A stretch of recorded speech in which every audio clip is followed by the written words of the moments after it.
اذان کے دوران کھانا پینا. تو بھائی یہ جو اذان کے دوران کھانا پینا ہے یہ ایک سنن نبی داؤد کی حدیث تھی جسے مس یوز کیا لوگوں نے. وہ اس طریقے سے نہیں تھی. وہ یوں ہے کہ سنن نبی داؤد میں حدیث ہے کہ جو شخص سحری کر رہا ہے اور اس دوران اذان شروع ہو جائے تو جو اس کے سامنے برتن ہے اس میں سے کچھ کھا پی لے جلدی سے.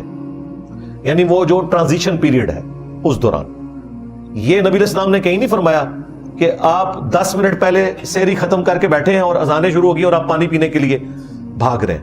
آپ کا روزہ نہیں ہوگا. یہ اس شخص کے لیے ہے کہ مثلا 5:05 پہ اس نے سحری شروع کی اور 5:10 پہ ختم سحری ہو رہی ہے.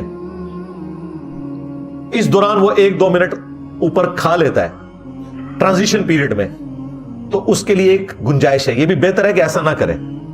لیکن ایک بندہ اٹھا ہی 5:10 پہ ہے اور اسے پتا ہے کہ 5:25 تک اذانیں چلتی ہیں اور ختم سحری ہے ہی 5:10 ہے, تو وہ 15 منٹ کے جی میں اذانوں کے دوران کھا رہا ہوں, اس کا روزہ کوئی نہیں. بالکل یہ ذہن میں رکھیے گا.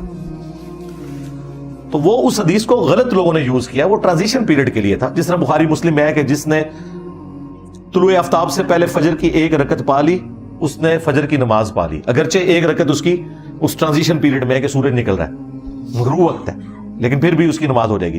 اس طریقے سے اسی حدیث میں ہے جس نے غروب آفتاب سے پہلے عصر کی 1 رکعت پا لی اس نے عصر کی نماز پا لی, اگرچہ اس کی 3 رکعتیں مغرب کے وقت میں. تو یہ ٹرانزیشن پیریڈ کی بات ہو رہی ہے, یہ ذہن میں رکھیے گا. اور یہ بھی اس شخص کے لیے ہے جو شخص اس سے پہلے سحری شروع کر چکا تھا, کسی مجبوری کی وجہ سے وہ لیٹ اٹھا تھا. لیکن اگر کوئی شخص اٹھے ہی ایسے وقت میں ہے کہ ختم سحری ہو چکی ہے, اس کے لیے یہ نہیں ہے, یہ ذہن میں رکھیے گا. اس کی مرضی ہے, ٹھیک ہے, وہ 8 پیرا روزہ رکھنا چاہتا ہے رکھ لے, ادر وائز چھوڑنا چاہتا ہے چھوڑ دے, بعد میں ایک روزے کی قضا دے دے اگر اسے یہ خدشہ ہے کہ میں کھائے پیے بغیر روزہ چلا نہیں سکوں گا.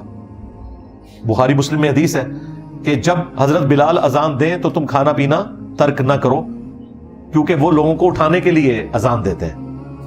اور جب عبداللہ ابن ام مکتوم اذان دیں تو تم فوراً کھانا پینا ترک کر دو, کیونکہ وہ ایک نابینا شخص ہے. جب تک انہیں کوئی یہ نہ بتائے کہ طلوع فجر ہو چکی ہے, یعنی ختم سحری کا وقت ہو گیا ہے, اس وقت تک وہ اذان نہیں دیتے. تو جیسے ہی وہ اذان دیں فوراً کھانا پینا چھوڑ دو.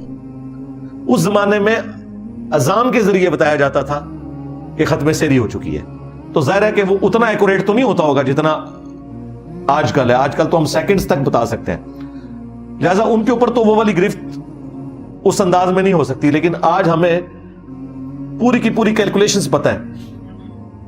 لیٹ لانگ کے ذریعے عام سافٹ ویئرز کے اندر بھی 1.5-2 لاکھ شہروں کے نمازوں کے ٹائم اور سحری اور افطاری کے ٹائم لکھے ہوتے ہیں. ظاہر ہے وہ نمازوں والی ٹائم ہے نا.